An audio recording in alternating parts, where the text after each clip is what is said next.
setengah jam lagi. Eee, Tadi yang mau Jumatan jangan lupa Jumatan aja ya dulu ya. Kalau di WIB masih 10:30, mungkin yang di Wita bisa ya Jumatan aja dulu, nggak apa-apa ya. Oke, lanjut teman-teman. Jadi tadi tadi sebelumnya kita udah belajar nih ya tentang apa namanya, growth mindset.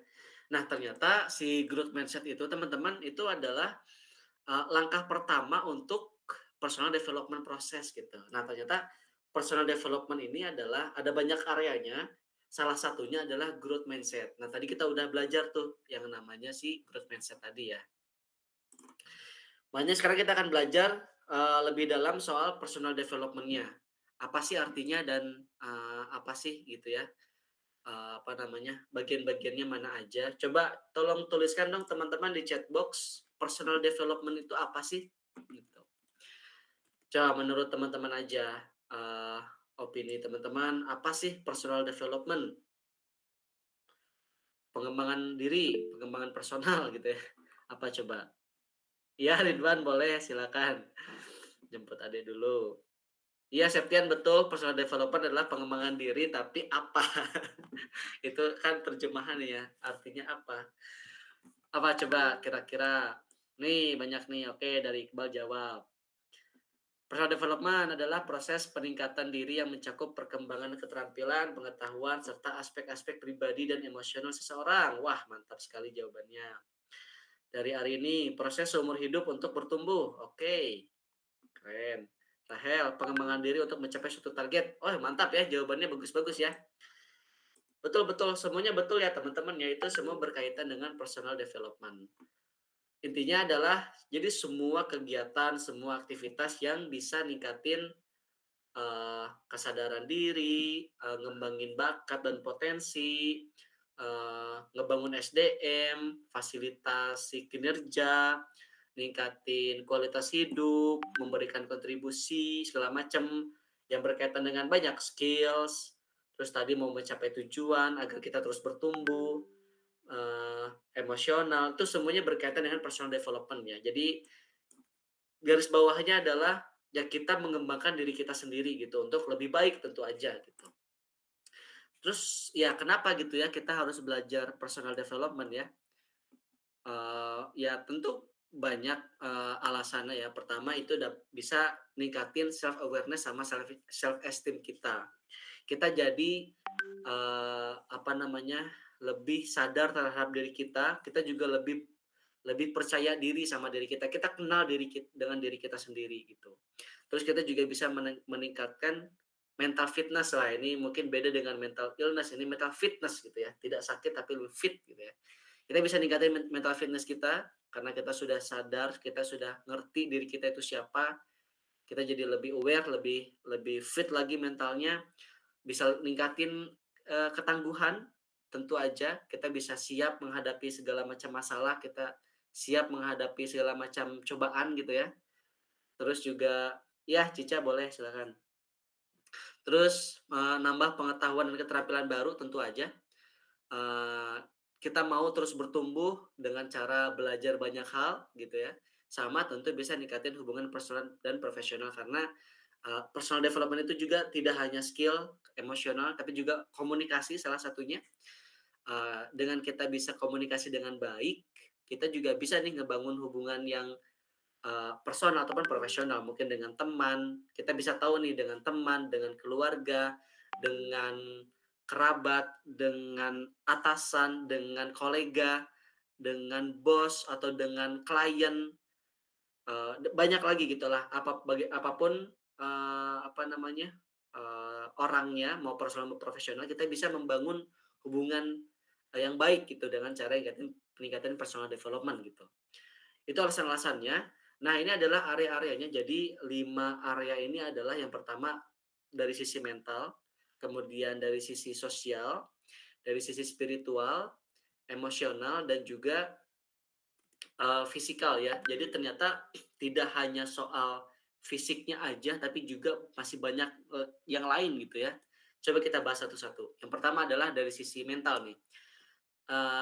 Area personal development pertama tuh mental, di mana kita bisa eee, cara untuk bisa ningkatin di area ini adalah kita meluangkan atau menyisihkan waktu, terserah yang teman-teman inginkan, mau setiap hari, mau 2 hari sekali, mau setiap minggu, untuk bisa ningkatin produktivitas personal kita maupun profesional. Misalkan, coba deh seminggu sekali baca buku gitu ya, kita kasih, Sabtu pagi baca buku gitu ya, bukunya bebas apapun, mau tentang fiksi, non-fiksi, personal development, apapun itulah gitu, baca buku. Kemudian nonton video juga boleh, misalkan, capek baca buku terus, aku pengen Netflix gitu ya, nonton Netflix. Oh, misalkan di setiap malam Jumat mau nonton Netflix misalkan, terserah. Kasih kasih waktu misalkan 2 jam aja gitu ya, atau berapa jam gitu, atau ngikutin kelas online juga termasuk gitu ya, cara kita bisa meningkatkan skill kita, kita ketemu orang-orang, kita kita ketemu instruktur, itu juga mungkin bisa memperbaiki, dari sisi mental kita juga gitu. Kemudian yang lainnya adalah sosial, meningkatkan communication skill ini yang penting. Kita harus bisa nih, public speaking gitu kan, ngomong di depan banyak orang, ngomong, bertemu dengan orang baru, ngomong bagaimana kita bisa menyesuaikan gaya bahasa kita, antara ke temen, antara ke klien, antara ke kolega gitu kan, nah itu beda tuh. Terus mempelajari bahasa asing bisa juga kalau teman-teman apa namanya, mau juga bisa misalkan pakai Duolingo kah, atau pakai apalah gitu ya, mempelajari bahasa asing, mau Inggris, mau Spanyol, mau mungkin bahasa Korea gitu ya, banyaklah terserah. Dengan dengan kita belajar bahasa asing, itu tuh ngelatih otak kita juga gitu. Public speaking, networking, mungkin, bisa ikut komunitas gitu ya, yang misal suka sama Node.js, ada komunitas Node.js, yang suka sama web, mungkin ada juga nih komunitas untuk webnya. Masuk masuk join itu misalkan, Discord-nya Pak Sandika Galih ya, itu kan free kan sebenarnya. Bisa tuh join tuh, community Discord-nya yang, dari Pak Sandika Galih, networking di situ. Atau ya dari LinkedIn juga bisa gitu kan, secara online dan tentu lebih aktif mendengarkan. Maksudnya adalah tidak hanya komunikasi secara aktif ke orang, tapi juga kita rajin mendengarkan orang gitu. Entah mungkin mendengarkan, banyak ya, mau curhatan orang, cerita inspiratif, apa namanya, audiobook, audio series, podcast, banyaklah. Selain selain hanya kita banyak, bicara, kita juga harus banyak mendengarkan juga gitu untuk dapetin ilmu. Apalagi nih, spiritual, wah ini teman-teman udah paling bagus lah ya, nggak usah dibahas lagi sebenarnya spiritual tuh ya banyaklah, tapi tidak hanya berkaitan spiritual itu tidak hanya berkaitan dengan, agama aja, tapi juga hal-hal lain di luar itu. Misalkan, self care, kita, apa namanya, peduli dengan diri sendiri, meditasi, detox sosial media misalkan ya, tentu aja apa namanya, eee, mengerjakan ibadah-ibadah kita, mindfulness gitu kan. Mindfulness tuh ya kita, berpikir, memikirkan suatu hal gitu ya, berimajinasi segala macam, giving back juga gitu. Nah, eee, selain selain kita menerima, tapi juga kita memberikan balik gitu. Katakanlah, nih contohnya misalkan teman-teman sekarang jadi siswa di SIB, tahun depan jadi mentor gitu, untuk giving back gitu. Aku sudah mendapatkan ilmunya, aku mau sharing lagi ke orang. Aktif di forum diskusi juga termasuk, eee, apalagi, kayak di sosial misalkan jadi volunteer, jadi relawan gitu-gitu ya. Bukan relawan partai ya, maksudnya relawan sosial misalkan gitu ya, giving back gitu. Dan kemudian selanjutnya lagi adalah emosional ya, teman-teman bisa lakuin banyak hal lah kalau soal ini ya, journaling misalkan nulis diary, oh siapa tuh yang dulu suka nulis di binder ya, Dear Diary tiap harinya ya. Masih zaman nggak sih sekarang nulis diary gitu ya di buku binder, tuker-tukeran binder. Journaling ya sekarang disebutnya ya, hari ini ngapain aja atau mungkin menulis pencapaian, misalkan di bulan ini aku sudah belajar apa aja, di kuartal ini aku sudah mencapai apa aja, di tahun kemarin aku udah ngapain aja gitu kan, itu journaling tuh. Talking to a friend, ini mah pasti Tapi talking to friend bukan gibah ya, bukan ngomongin orang ya, tapi ya cerita aja, cerita pengalaman, cerita yang lagi rame sekarang nggak apa-apa loh, eee, bahas politik juga nggak apa-apa. Dengan kita ngobrol sama orang ya kita jadi lebih aware dengan berita terbaru, kita jadi tahu POV orang itu penting tuh. Eee, Walaupun misalkan beberapa di antara kita introvert gitu ya, tapi ngobrol sama orang tuh penting gitu untuk kita jadi tahu nih perspektif orang lain kayak gimana untuk melihat suatu hal misalnya. Ada suatu isu POV kita tuh misalkan A gitu ya, ketika kita ngobrol sama orang lain, oh ternyata orang lain cara berpikirnya beda gitu ya. Dia dia POV-nya B, oh si orang lain juga ternyata POV-nya C, itu beda-beda gitu ternyata. Nah itu penting tuh untuk kita ketahui bahwa ya orang-orang itu ternyata punya cara pikir yang beda-beda banget gitu ya, nggak semua sama gitu. Terus tracking mood, nah ini juga, di mana kita sebisa mungkin, eee, mengendalikan mood kita gitu ya, jangan sampai mood yang mengendalikan kita. Nah itu susah, sangat susah. Tapi ya harus dilatih ya, gimana caranya kita bisa mengendalikan mood kita. Terus yang terakhir adalah konsultasi, life coach atau konselor. Ya dalam hal ini mentor lah, teman-teman sering-sering konsultasi ke mentornya, mmm, nggak harus nunggu weekly consultation ya, tapi juga ya kalau ada masalah cerita aja ke mentornya, pengen pengen one on one dong gitu ya, pengen cerita atau mungkin sekedar di chat aja ada masalah ini, konsultasi, masalahnya apa, gitu-gitulah. Tentu teman-teman butuh curhat gitu ya, butuh cerita ke orang yang lebih ngerti segala macam gitu. Nah, ceritalah coba. Dimulai dari mentor dulu deh misalkan. Kemudian yang terakhir adalah fisikal. Nah, ini mah, jelas ya, ya kalau fisikal ya berarti, lakukan aktivitas fisik, entah mungkin nggak harus lari ya, nggak harus lari, tapi juga jalan misalkan, jalan-jalan di sekitaran rumah gitu kan, nyari takjil kan, jalan-jalan juga kan, walaupun ujung-ujungnya makan ya. Aktivitas fisik apapun, olahraga sih lebih bagus ya. Tidur yang cukup gitu ya, 8 jam sehari, 7 sampai 9 jam juga oke. Tidak produktif bukan berarti teman-teman belajar seharian, enggak ya. Justru butuh tidur yang cukup gitu ya. Medical check up nih, mungkin siapa yang belum pernah medical check up ya, eee, dites asam uratnya atau, kolesterolnya, gulanya nih segimana nih, jangan sampai mengganggu, aktivitas teman-teman gitu ya. Harus aware juga teman-teman dengan diri sendiri. Dengan kita medical check up itu juga, self care tadi ya, kita kita kita pe pe apa, kita peduli dengan diri sendiri, dan konsumsi makanan sehat. Enggak boleh kok makanan-makanan yang enak gitu ya, yang berminyak kah, yang gurih kah, boleh boleh banget, tapi ya jangan sering-sering ya. Lebih lebih banyakin makanan yang sehatnya, gitu. Kenapa sih emang penting ya, ini hubungannya sama personal development? Penting teman-teman, karena dengan kita sehat, dengan kita, bugar gitu ya, kita belajarnya jadi lebih enak gitu kan, jadi lebih fit, kita bisa melakukan aktivitas dengan baik, dengan enak gitu, tanpa ada kendala apapun gitu kan. Nah, terus kita masuk ke bagian ketiga ya, gimana sih cara kita nerapin? Tadi kita udah belajar kenapa pentingnya, terus gimana tips-tipsnya gitu ya. Nah, sekarang cara implementasinya. Coba, teman-teman, mungkin bisa, apa namanya, teman-teman bisa tanya terhadap diri sendiri dulu gitu ya.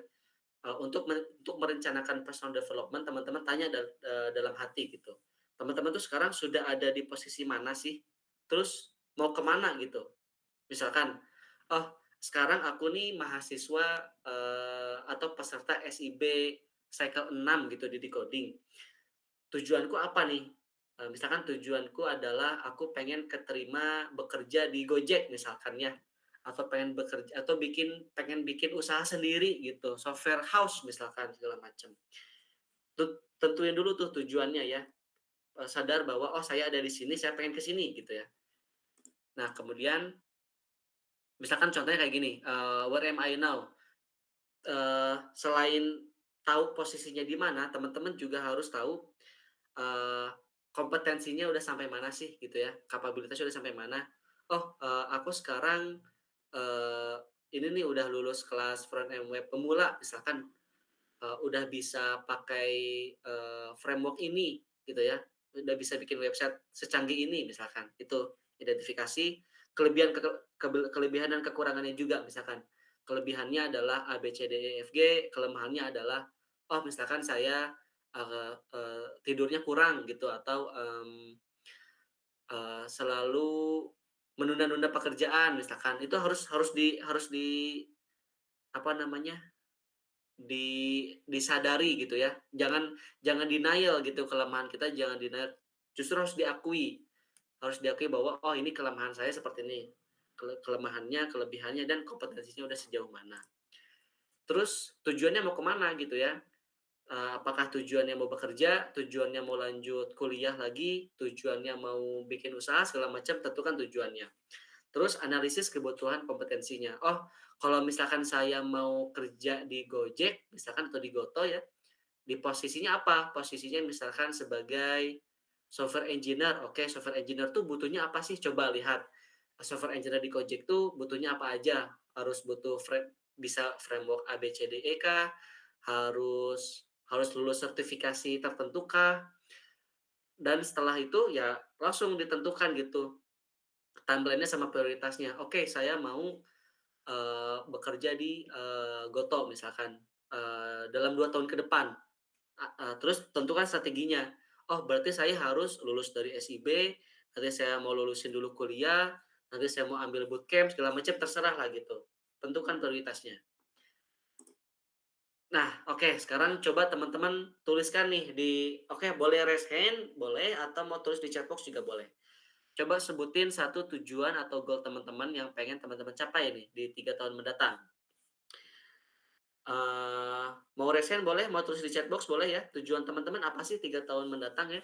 Misalkan, aku pengen tujuanku pengen mungkin mendapatkan posisi yang lebih tinggi di decoding misalkan, sehingga bisa lebih punya andil, punya, keterlibatan dalam, lebih menyebarluaskan ilmunya gitu, lebih lebih bisa mengambil kebijakan yang bisa, eee, membawa decoding ke arah yang lebih baik misalkan, itu 3 tahun mendatang.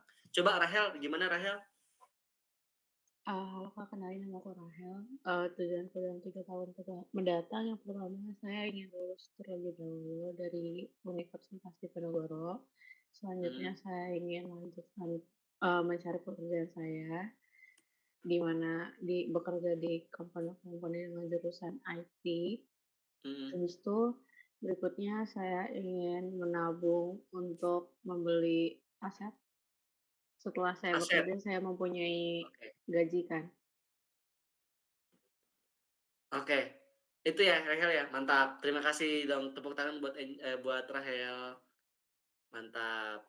Itu dia, goal-nya Rahel sudah jelas ya, bagus Rahel sudah punya tujuan yang spesifik dan jelas nih, mantap. Oke, ada lagi coba yang mau sharing apa sih, tujuan teman-teman 3 tahun mendatang? Aku udah cerita, Rehel udah cerita, coba siapa lagi nih? Nggak harus tentang, karir atau studi, apapun ya, tentang personal juga boleh.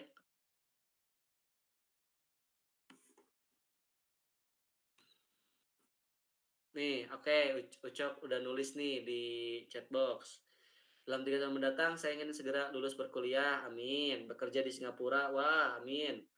Memiliki side hustle sebagai freelancer di Upwork. Oh, mantap, mulai menabung dana pensiun. Mantap. Wah, ini sudah jelas nih Ucok nih. Kita doakan ya, semoga tujuan-tujuan kita semua tercapai ya. Ucok, Rahel. Ayo yang mau diaminin oleh 53 orang, tuliskan tujuan kalian di chat box dong. Oke. Katanya kan kalau diamini oleh 40 orang aja itu udah terkabul loh. Ini 53 orang, ayo tuliskan. Ingin mendapatkan sertifikasi Associate Android Developer AAD. Reza, mantap dan bekerja di Big Tech Company, amin. Septian, pengen kerja di Dubai Kak, 3 tahun lagi sebagai full stack dev, amin. Wah mantap di Dubai ya, keren. Asta melanjut S2, kerja jadi sejarawan dan freelance programming. Wah respect sekali Asta, amin amin. Oke, pengen umroh, wah amin ya. Semoga bagi teman-teman muslim nih bisa segera umroh ya. keren. Pengen tamat puasa, ya Allah. Itu mah nggak usah nunggu 3 tahun, sebulan sebulan juga beres. Jumat berkah, amin tuh, di hari Jumat lagi ya. Oke, silakan teman-teman tuliskan aja, kita sambil lanjut, ini bentar lagi ya. Nah ini adalah do's and don'ts-nya, ketika teman-teman pengen nerapin personal development ya. Yang pertama adalah tentu open your mind, kita balik lagi ke tadi growth mindset ya, kemudian be tough, harus kuat teman-teman, pasti banyak cobaan, banyak tantangan, banyak masalah yang akan terjadi, jadi teman-teman harus kuat dan harus bisa manage stresnya juga karena akan stres sekali menghadapi masalah-masalah yang ada. Harus belajar menghadapi stres ya. Kemudian enjoy every single moment. Nah, walaupun banyak masalah, banyak stres, tetap harus bisa enjoy ya, santai, stabil gitu. Nah, bagaimana caranya tidak stres? Jangan compare sama orang lain gitu ya, tentu aja. Dengan kita sering buka Instagram, ngeliatin kesuksesan orang lain, wah repot teman-teman. Karena kan Instagram sebenarnya fake ya, mayoritas fake lah gitu.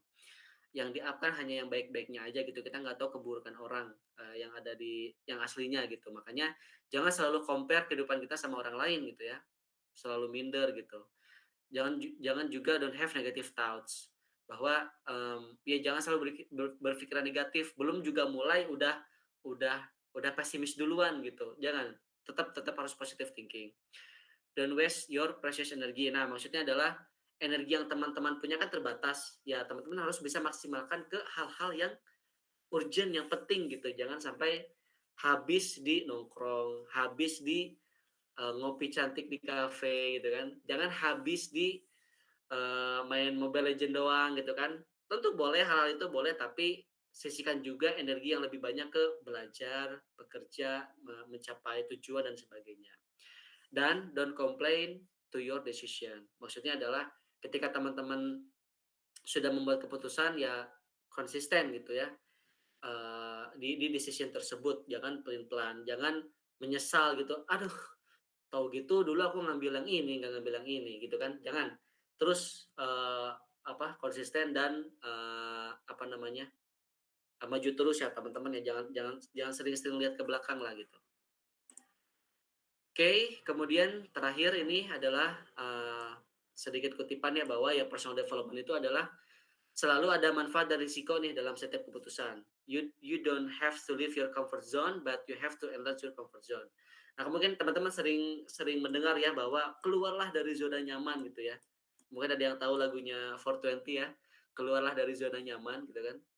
Nah, sebenarnya tidak harus ya nggak melulu harus keluar gitu ya dari zona nyamannya. Karena karena belum tentu teman-teman dapetin hal yang diinginkan gitu ketika keluar dari zona nyaman. Tapi yang harus dilakukan adalah perbesar zona nyamannya gitu kan, sehingga bisa mencakup semuanya gitu. Kalau sekarang comfort zone-nya ada di main Mobile Legends doang, ya coba lebarin lagi, nggak apa-apa main Mobile Legends, tapi coba lebarin. Comfort zone-nya juga belajar, comfort zone-nya juga, mencari ilmu, sehingga seimbang tuh, nggak hanya belajarnya doang, tapi juga ada nih rileksnya main Mobile Legends, it's okay. Yang penting adalah bukan keluar dari comfort zone-nya, tapi teman-teman perbesar comfort zone-nya gitu. Oke, kemudian nah ini kita sudah sampai di slide terakhir ya. Ini recap aja bahwa tadi kita udah belajar soal growth mindset, eee, kita melihat bahwa kemampuan dan kompetensi itu bisa ditingkatin, kemudian kegagalan adalah, menjadi kesempatannya untuk kita belajar. Constructive feedback sebenarnya ini. Constructive feedback juga penting teman-teman nanti bisa diimplementasikan ya di, grupnya masing-masing. Kemudian, ya itulah ngambil risiko dan sebagainya. Dan di personal development kita juga udah paham ada 5 area ya, ada mental, sosial, spiritual, emosional, dan fisikal, gitu. Oke itu aja teman-teman dari aku, semoga